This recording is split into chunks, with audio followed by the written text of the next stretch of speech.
Dear Tito J, itago niyo na lang po ako sa pangalang Carl, 20 years old. Gusto ko lang ibahagi ang karanasan ko na nagsimula ilang taon na ang nakakalipas nung nagsimula kaming magpaupa ng kwarto sa bahay. 2 palapag ang bahay namin at nasa ibaba ang mga paupahan. Nakatira kami sa taas, ako, si Mama at ang nakababatang kapatid na lalaki. Karamihan mga estudyante at working professionals ang umuupa sa amin at may isang boarder na hindi ko malilimutan, si Marvin.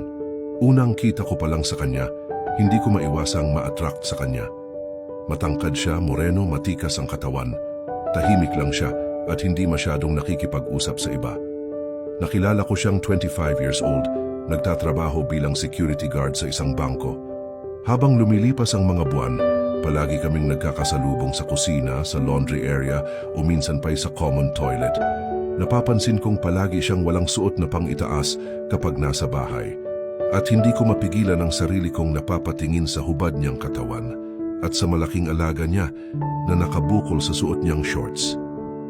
Ramdam ko ang init na unti-unting bumabalot sa akin, lalo na kapag nagsasalubong ang aming mga mata, kahit saglit lang. Ilang beses ko rin siyang naririnig sa gabi, tuwing palihim akong dumadaan sa tapat ng kwarto niya. Ang tunog ng kama na may mahinang ungol at minsan pa ay tila may kasamang paghingal. Dahilan para mas lalong tumindi ang aking pagnanasa at hindi ko maiwasang magparaos habang iniisip siya, ang hubad niyang katawan habang nagpapaligaya ng sarili. Isang gabi hindi ko napigilan ang sarili ko. Palihim na pumunta sa likod bahay para silipin siya sa nakabukas niyang bintana na aktong nagpapaligaya ng sarili niya. At hindi naman ako nabigo dahil saktong nakaharap sa bintana ang paanan ng kanyang higaan at kahit may kadiliman at mahinang ilaw lang ang nagsisilbing liwanag sa dilim, ay malinaw ko ring mapagmasdan ang kanyang ginagawang pagpapaligaya sa sarili. Dahil doon, nadala ako ng sobrang libog at sinabayan ang ginagawa niya at wala na akong pakialam ng mga sandaling iyon kung may makakita man sa akin.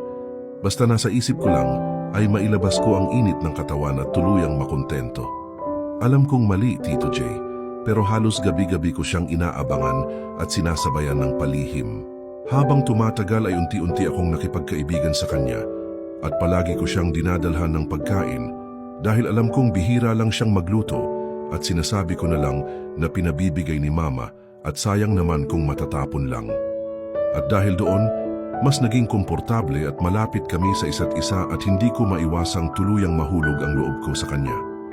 Isang gabi, itinaon kong puntahan siya habang alam kong nasa kalagitnaan siya ng pagpapaligaya ng sarili. Kumatok ako at hinintay na pagbuksan ako. Pagbukas ng pinto ay hindi ko maiwasang mapatitig sa halos hubad niyang katawan na tanging maliit na tuwalya ang tumatakip sa malaki niyang alaga na halatang galit na galit sa laki ng pagkakabukol sa tuwalya. Dahil nakita niya sigurong natigilan ako at natulala sa pagtitig sa katawan niya, siya na ang nagkusang papasukin ako sa loob ng kwarto niya. Habang papasok ay sinabihan ko siya na may dala ulit akong ulam na pinabibigay ni Mama at unti-unti kong inilapag sa table sa gilid ng higaan niya. Pero ang hindi ko inaasahan, Tito J, ang sunod na pangyayari. Pagkalapag ko ng pagkain ay naramdaman ko na lang na nasa likuran ko na siya at marahan niyang ikinikiskis ang matigas niyang alaga sa aking likuran. At unti-unti siyang bumulong sa akin na matagal niya nang alam ang panunood ko sa kanya ng palihim tuwing nagpapaligaya siya. Bigla akong namutla at lalong kinabahan sa sinabi niya at ninais na umalis ng mga oras na iyon, pero at the same time, hindi ko maiwasang makaramdam ng sobrang libog dahil sa patuloy na pagkiskis ng matigas niyang alaga. Dahil doon, hindi ko na talaga napigilan ang sarili ko at biglang humarap sa kanya at hinalikan siya sa labi habang marahang dinadama ang maskulado niyang dibdib. Pababa ng pababa hanggang makarating sa galit na galit niyang alaga. At masasabi ko, Tito J, na napakasaya ko ng mga sandaling iyon dahil natupad ang matagal ko nang ninais at gustong gawin sa kanya. Kaya naman sinulit ko ang gabing iyon at ginawa ko lahat para mapaligaya siya at makontento ng lubusan. Mula noon, halos gabi-gabi ko siyang palihim na pinupuntahan sa kwarto niya para paulit-ulit kaming magpakaligaya at pawiin ang init ng aming katawan. Natapos lang ang aming maiinit na tagpo nang lumipat siya ng work at tuluyang umalis sa boarding house namin. Pero hanggang ngayon ay palihim pa rin kaming nagtatagpo, pero hindi na katulad ng dati na halos gabi-gabi kaming nagpapaligaya. Kung nakarelate ka sa kwentong ito, huwag kalimutang mag-comment ng inyong opinyon. Don't forget to like, follow, and share for more stories like this.